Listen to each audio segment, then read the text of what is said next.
Welcome to the Bleav Podcast Network SoCal Sweat. My name is Anne McDaniels, a former NFL cheerleader and product manager turned actress and model who dreams of being a UFC fighter. Meow. Learning strategies to help motivate others leads me to bring you interviews each week from a range of athletes, experts in fitness and nutrition, and so much more. Thanks for listening to Bleav, the #1 podcast for working professionals, and let's push our endorphins to higher performance through SoCal Sweat.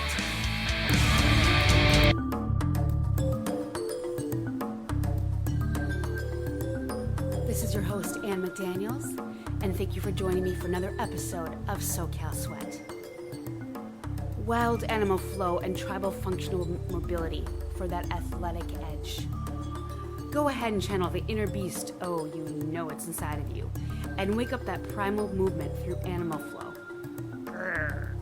Do you ever watch the Discovery or Science channels to watch wild animals in their most natural habitats?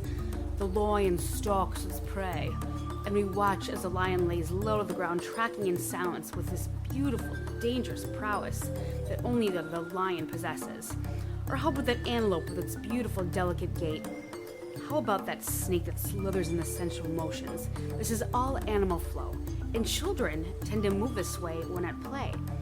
As we get older, we're less in tune to playing in our most primal states, and this is where animal flow and functionability training comes in, and it truly connects the mind to the body and tapping into ourselves.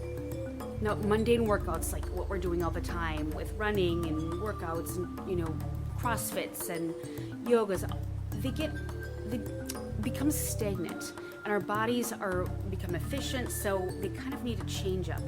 So if you're ready for a challenge to test flexibility, strength, movement, focus, and coordination, you can go ahead and harness that primal instinct inside of you.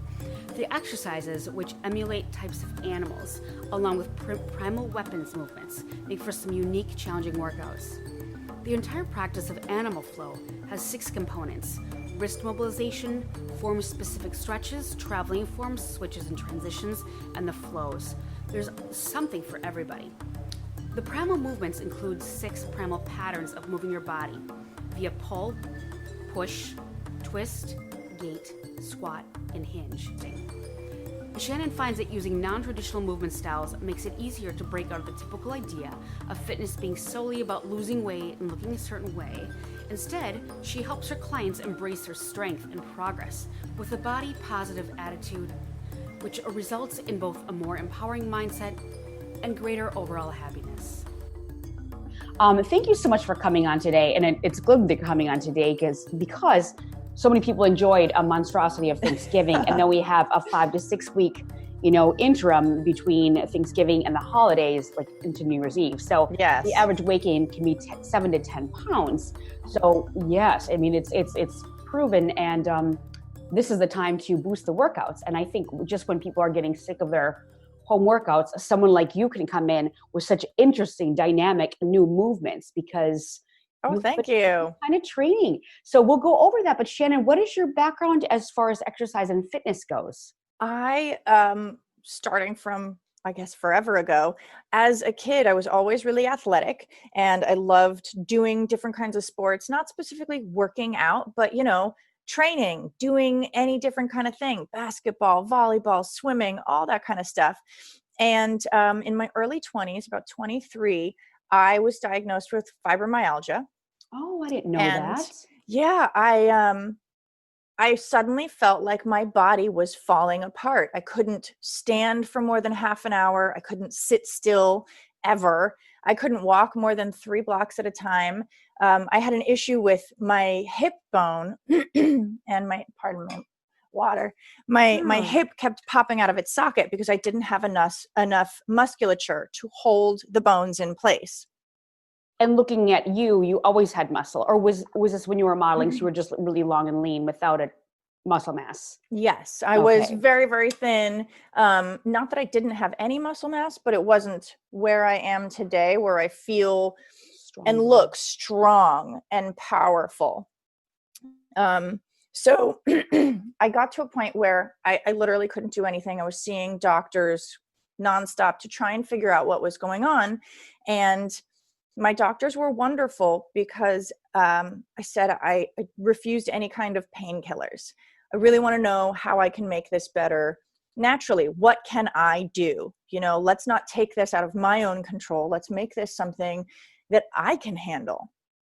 And they said, great, okay, you got to go to physical therapy, like a lot. So at least 3 times a week. So I went to physical therapy 3 times a week for probably 2 years. And then, any day I wasn't there, I was working on exercises and learning more on my own to understand what it took to actually hold your body together and to make you feel strong, make you more aware of where there might be issues, where there might be weaknesses, so that no matter what, I can suddenly take that extra time. I can, do an extra set on my left side, because usually that's the weaker side, whatever it is, to start to balance things out. And it was so helpful. I had really wonderful PT. So that's a, so thankful for the medical community and everything. That really made a huge difference.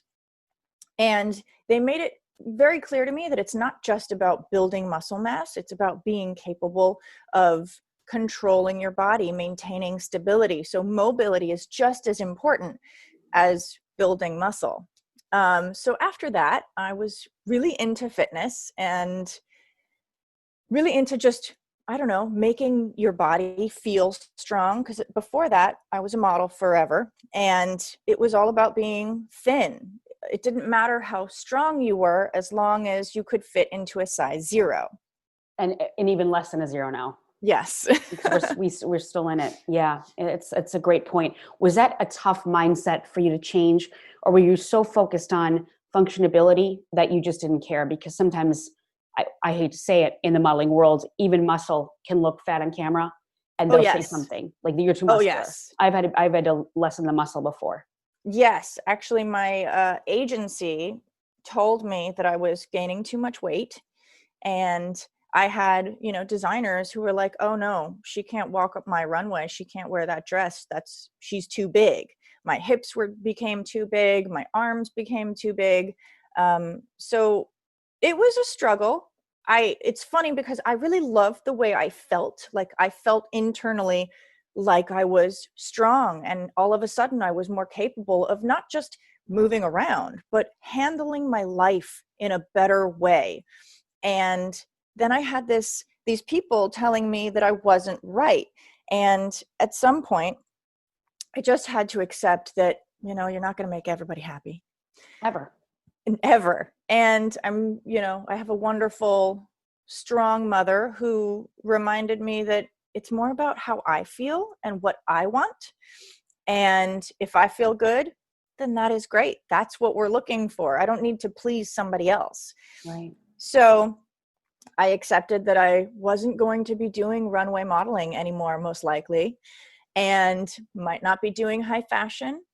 And I said, okay, let's shift gears. Let's see what else I can do. And all of a sudden, this whole world of fitness modeling opened up to me. And you look wonderful. My favorite picture is the boxing one. Oh, thanks. Yes. Well, it's beautiful. But I've done the same thing several times, and sometimes you can dip into both. But when it comes to the designers, you're very, very correct, because we have to look like a coat hanger. Mm-hmm. It has to flow. On a muscular body, it doesn't flow. It's tight because we've got boobs, ass, arms. Yep. Well, I'm so glad that you found that transition to be, although difficult, very successful, because some people can't handle that psychologically.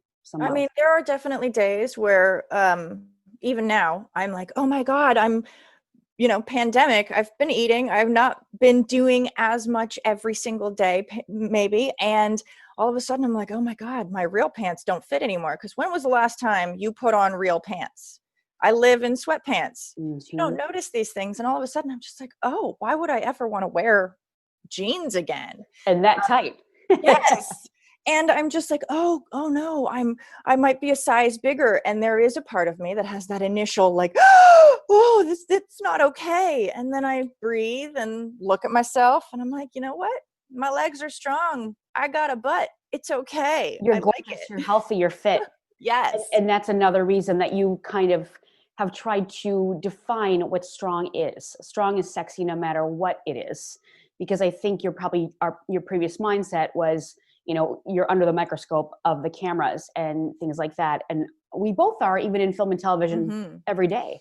But you feel your best and you're more successful because you're happier in your head because of that. So much so. There's this thing about sticking to everyone else's, or not everyone else, society's, designers, this idea of what beauty is supposed to be.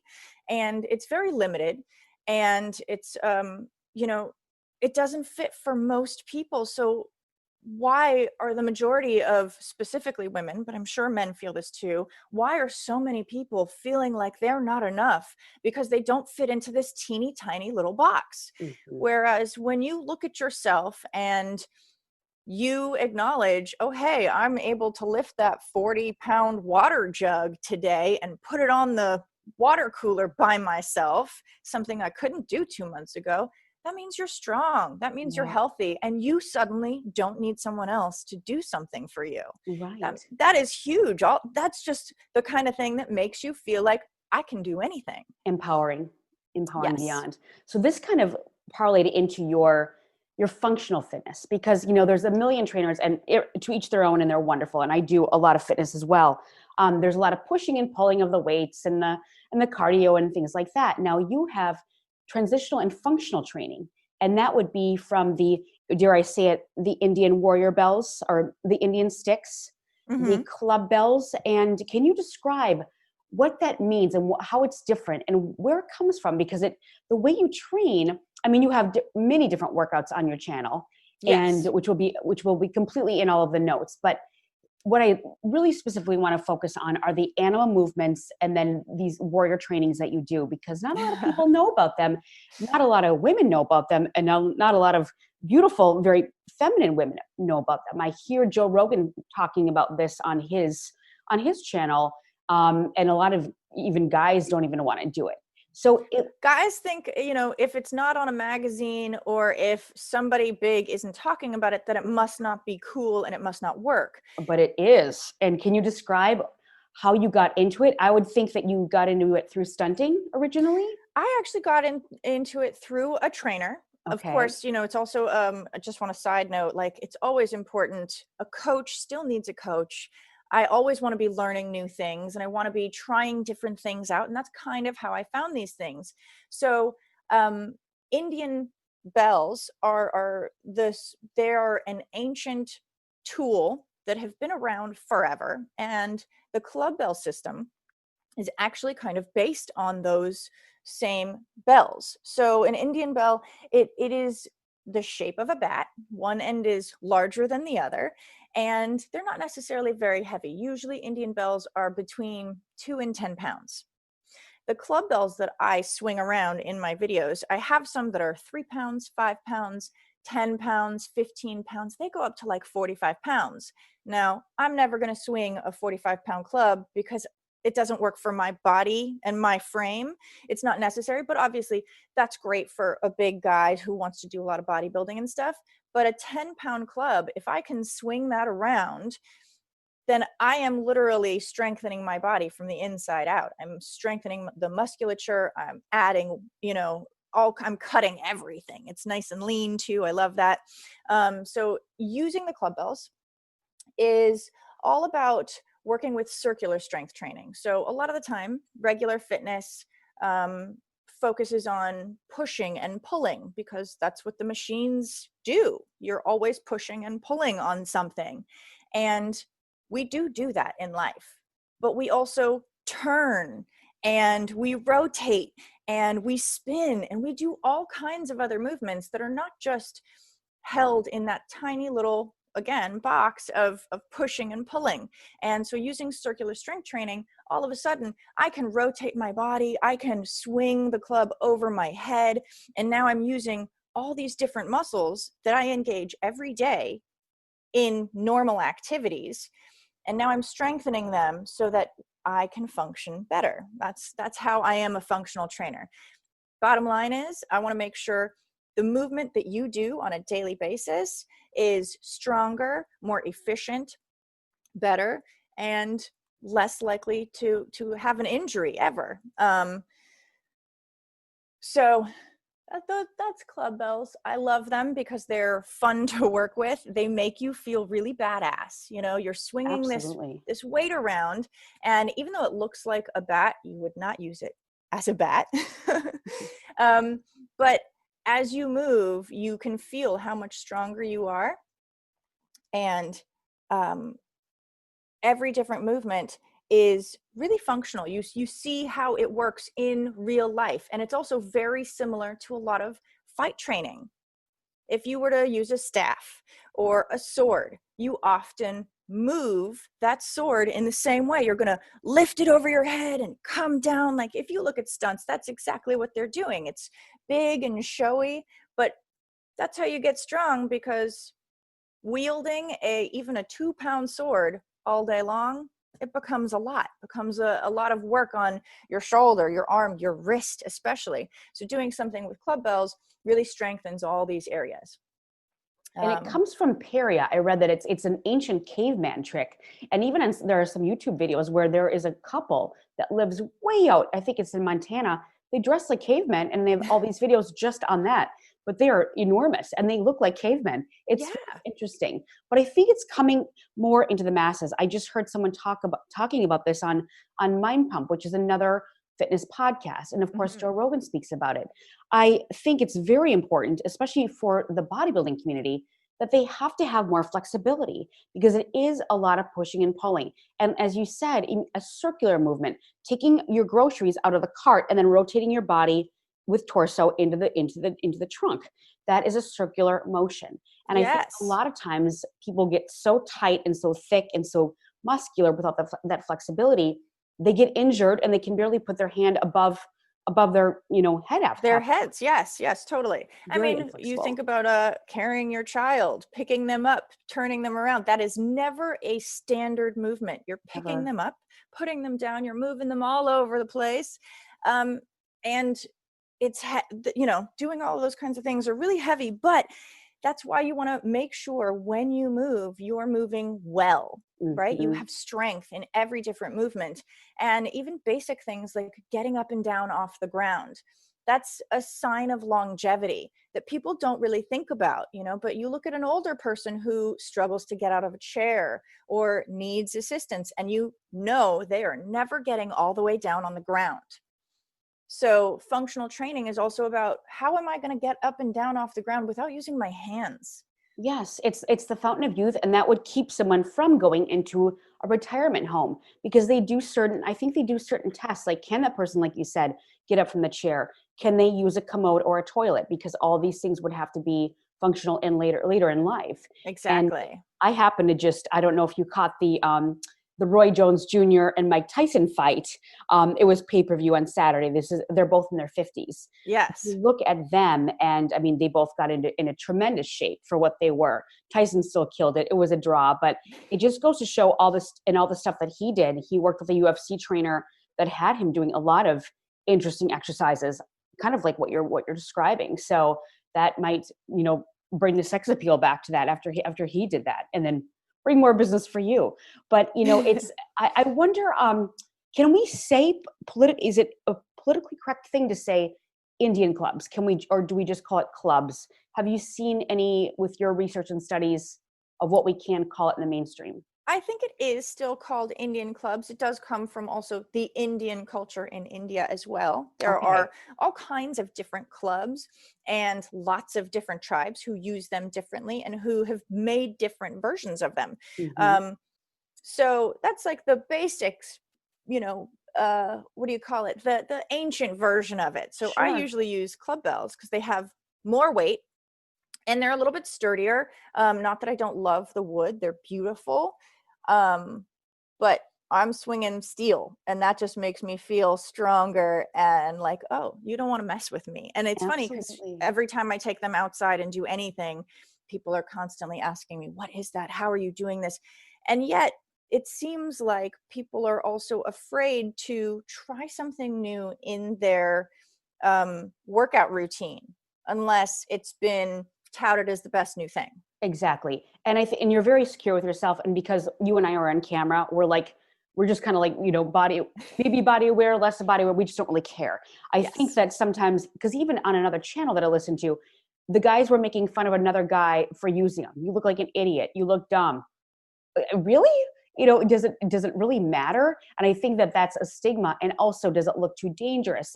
And where can I carry them? And it looks like a lot of bulk, but it's excellent, and it is functional fitness. Now, can you describe the club bell and how it differs from a kettlebell? Because I think if people already know the kettlebell, that would help. Totally. So a kettlebell is a little round weight with a handle typically. And so all of that weight is based in the ball. A club bell is shaped like a bat. So it's much long. It's like much longer. It's like a lever. So there's a heavier end, which is usually a little bit thicker and wider. And then it sort of tapers up towards the top. And so as you're swinging it, you kind of make it an extension of your arm. So you're really working with the weight of this lever as you twist and turn and throw it around.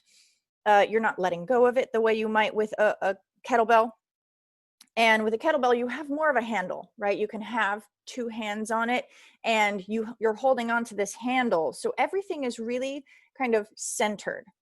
That center of gravity is easy to feel, and you know exactly where it is. With the club bell, the wider end is heavier.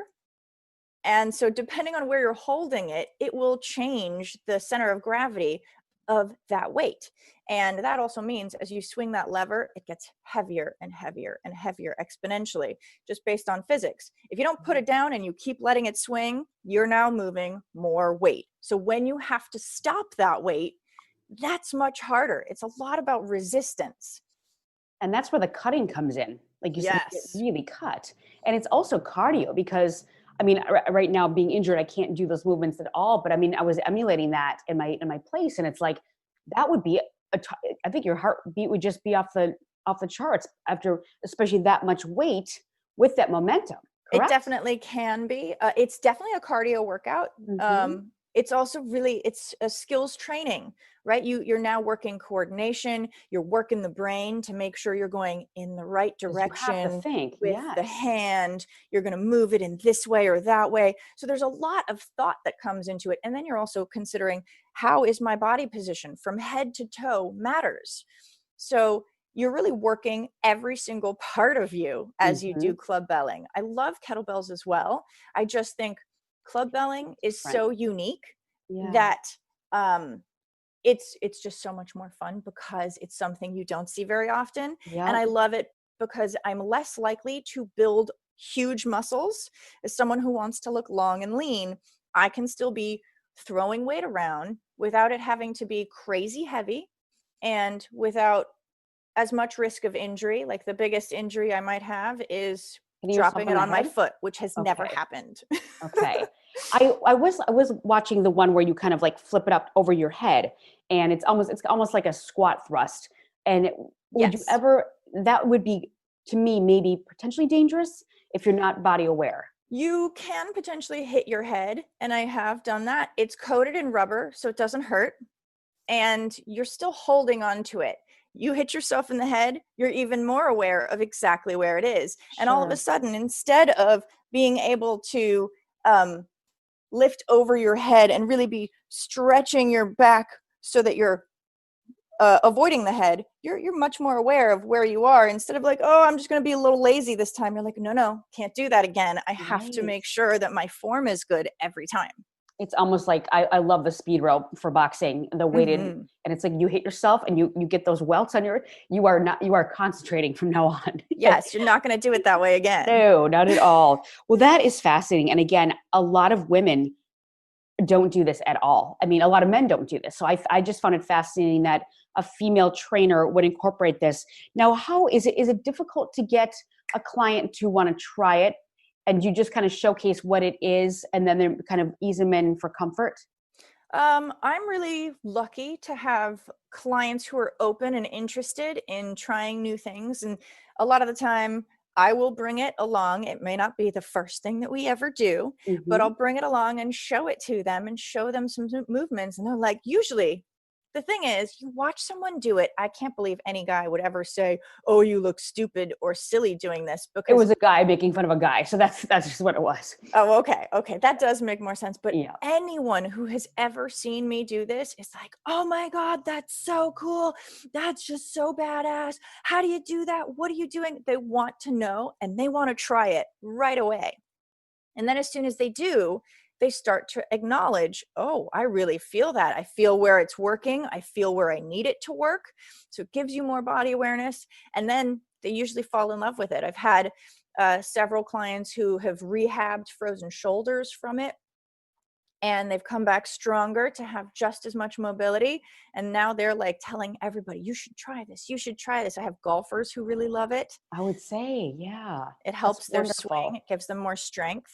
And that would have to maybe be cautionary, I was wondering, because of that rotation. What if someone's, nursing a rotator cuff surgery or something like that in the shoulder?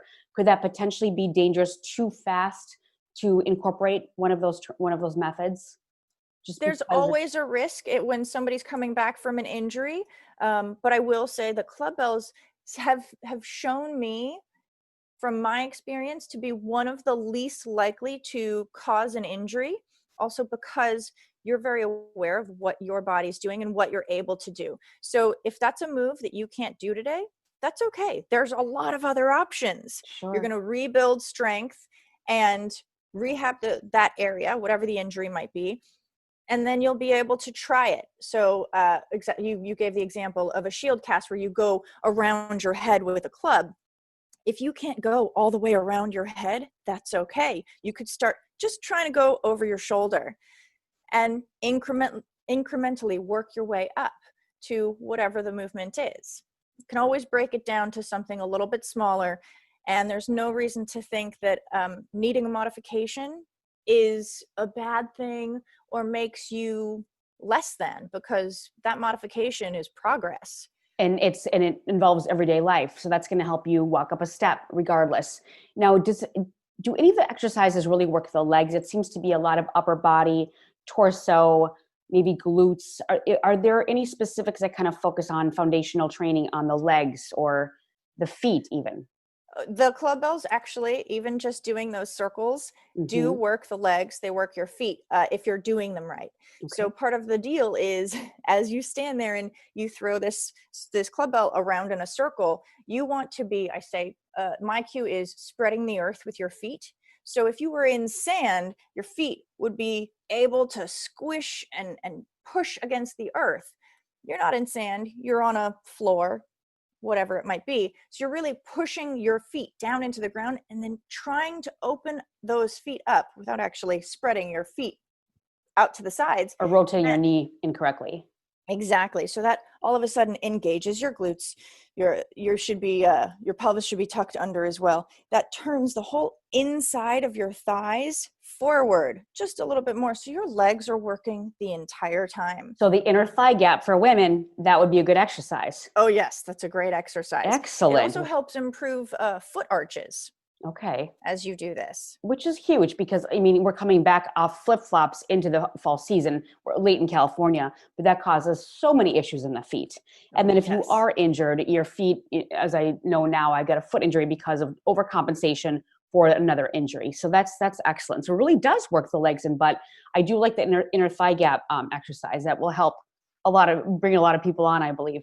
Now with that, you're very I've worked with you several times as a model and actor, and it's like you're a wild thing. You're just a very wild spirit. You do circus acts, you do everything, and you're so awesome. And that it's just funny, this theme of the functional fit training and then the animal training. So you have this wonderful workout called the zoo, and anybody who has done any kind of a bear crawl, lobster crawl, or any of these things, it's very difficult because you're on the ground. Now you do a wonderful workout with 7 different moves, and those are it's the bear, the crab walk, lateral 8, frog jump, duck walk, inchworm, and the scorpion. I love the scorpion. That's an excellent move. But that one feels so good. I bet, especially on the obliques, I would say. Yes, I mean, it's the end move because you've Yeah. done a lot of work over the course of this.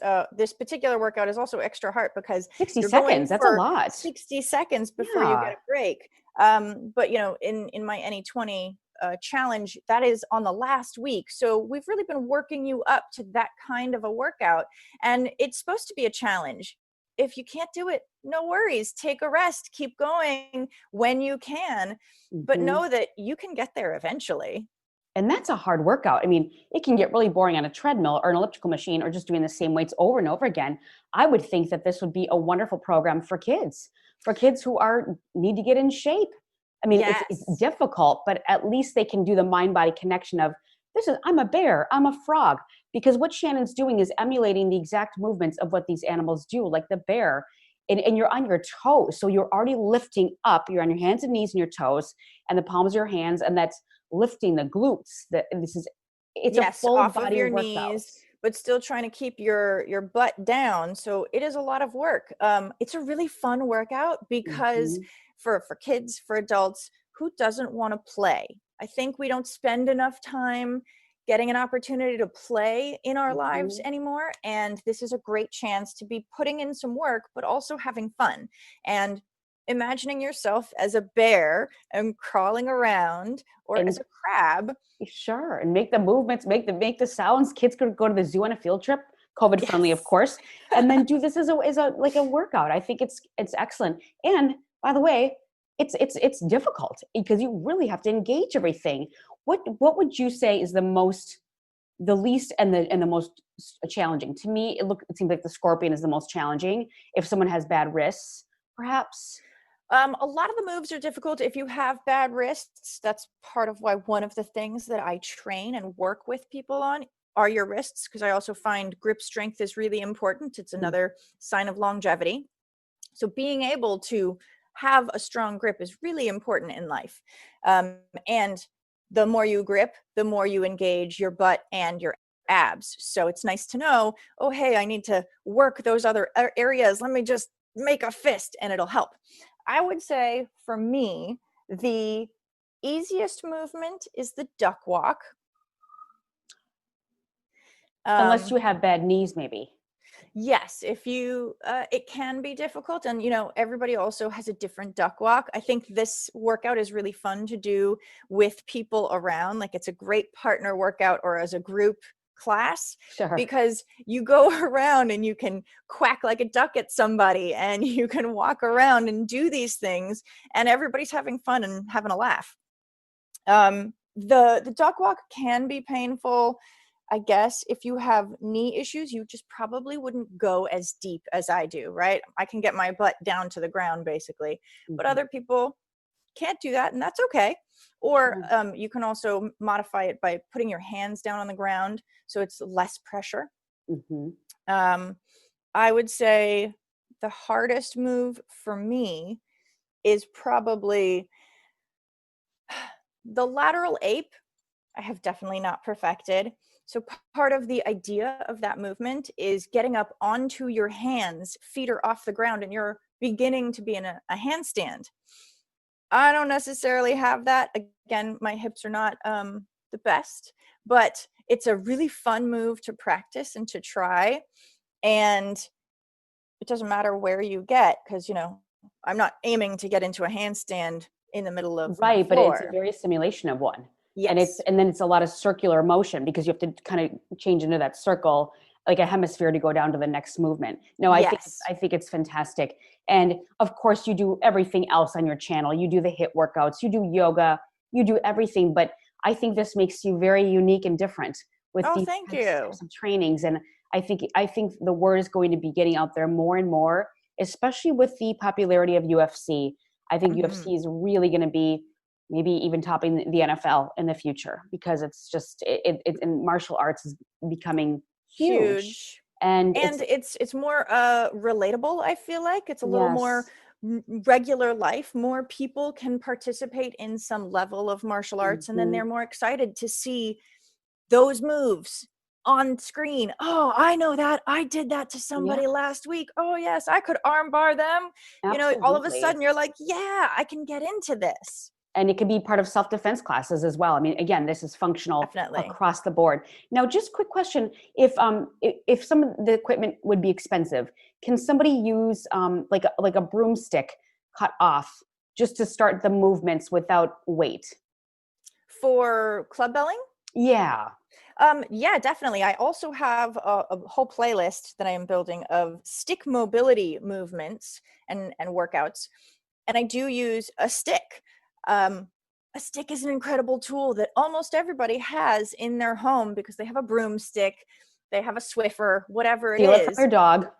Exactly. But it's another tool to really give us more body awareness. It helps with stability, it gives us leverage to move.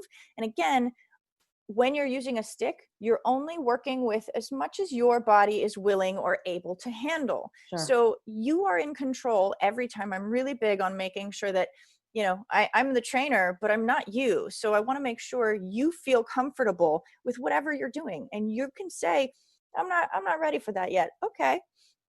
Something that I can do is not necessarily something everyone else can do, even just like that duck walk.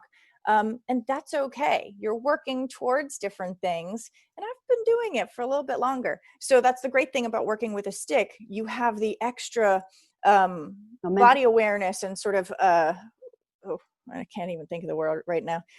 Information, the brain's getting more information because of the way you're holding the stick or the way you're moving the stick. I think that this is great for any sport too. And no matter what sport you're in, who can't be helped from this because it's helping in everyday life.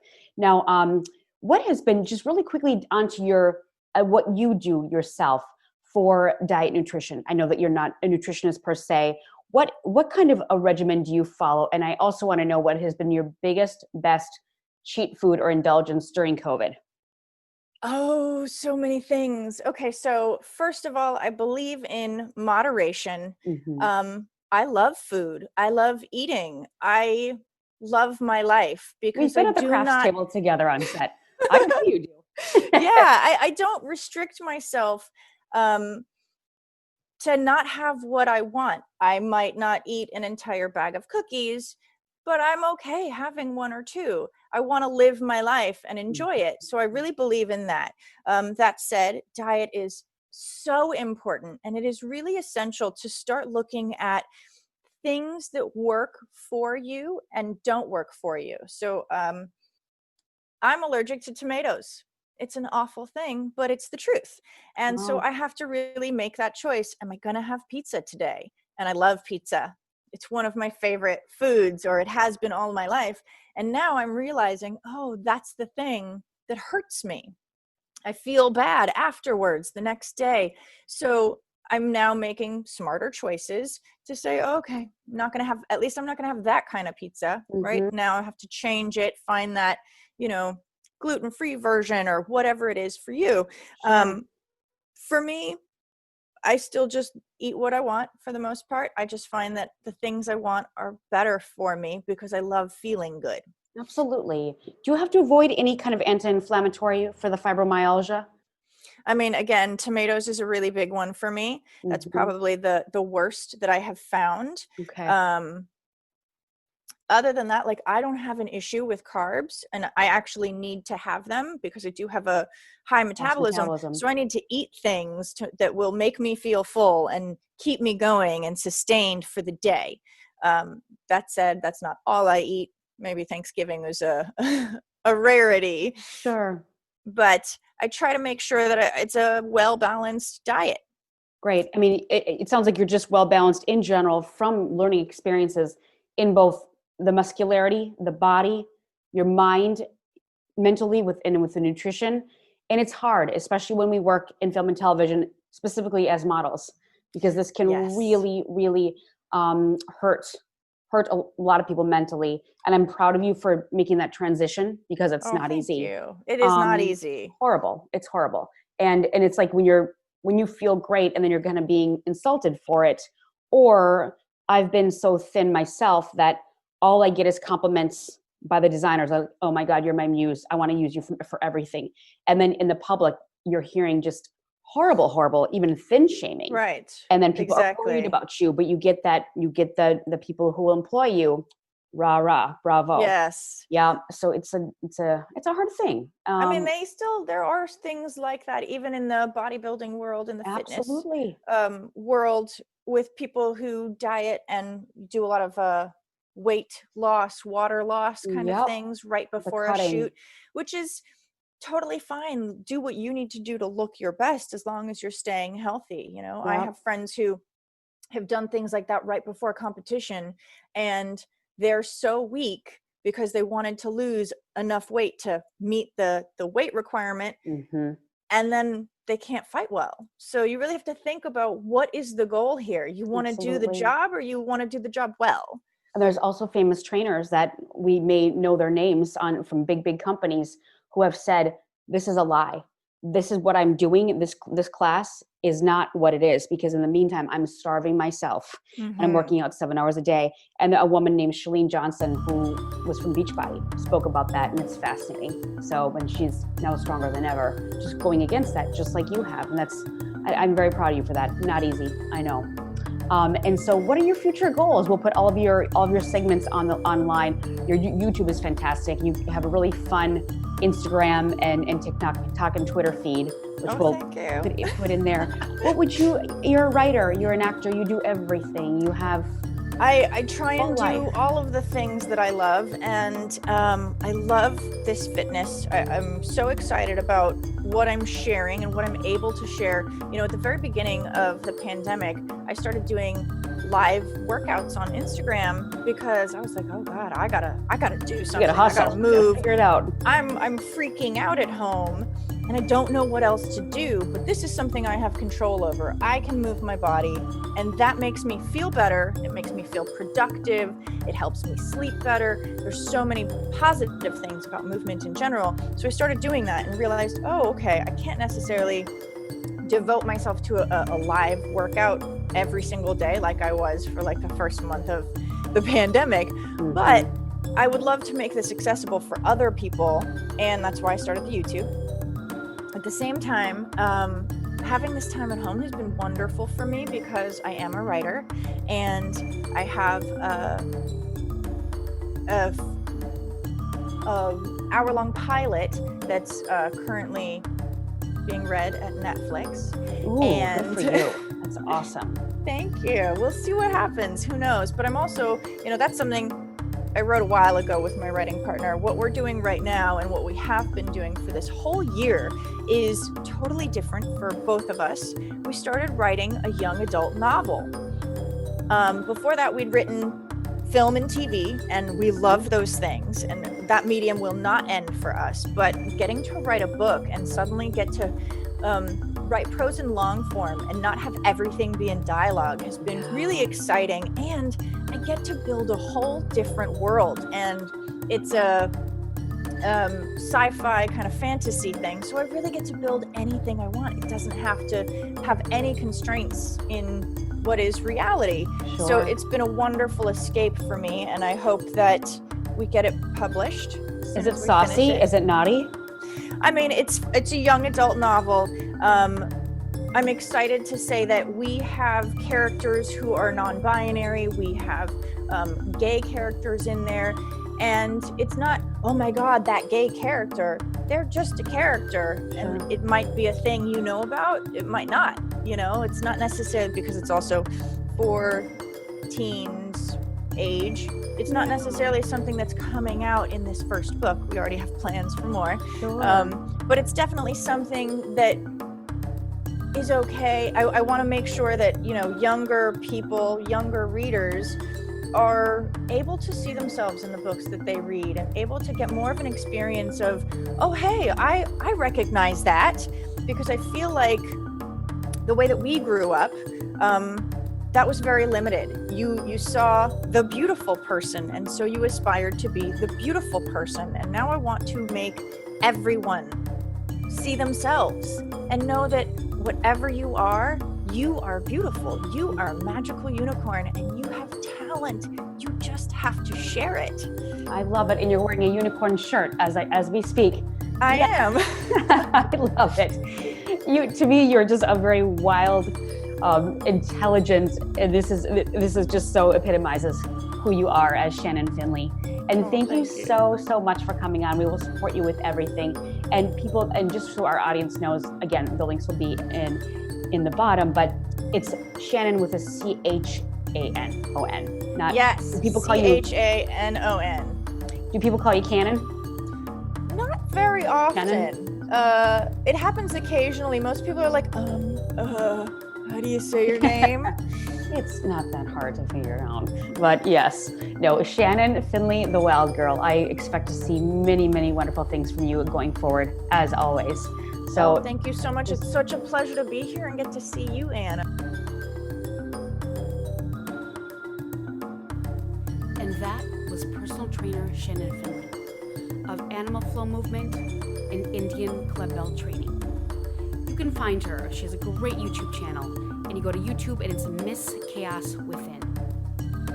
Thank you so much for joining me for another episode of SoCal Sweat, and we really appreciate you for listening. Please subscribe and rate the show on iTunes. You can also listen on Spotify, Stitcher, Google Play, Luminary, Tuned In, or at Bleav.com. You can reach out to me for any questions or topics that you'd like covered on the show at Anne McDaniels. And I'll see you next time on So